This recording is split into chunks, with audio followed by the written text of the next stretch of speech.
Sehingga masa prapaskah di mana kita menjadikannya sebagai kesempatan untuk rahmat untuk berbenah diri, juga dibantu dengan doa-doa para kudus di surga.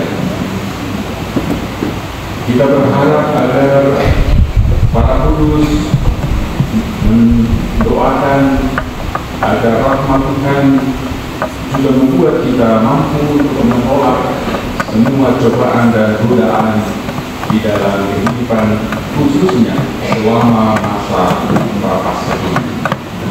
Makna yang kedua, litani para kudus dinyanyikan saat para akan masuk. Maknanya adalah bahwa persiapan hidup menuju kepada tujuan akhir, yaitu kumpulan para kudus.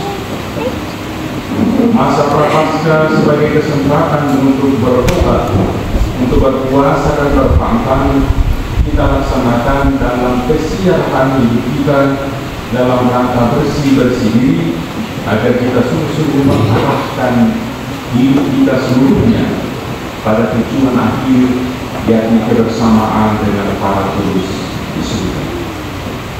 Mudah-mudahan kita memahami dan mengerti mengapa hari ini kita mengawali misa ini dengan litani para kudus.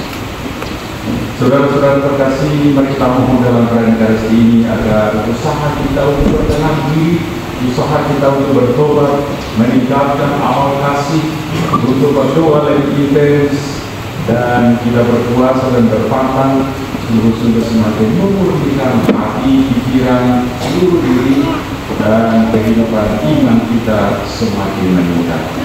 Mari kita serahkan hati, kita mohon ampun atas segala salah,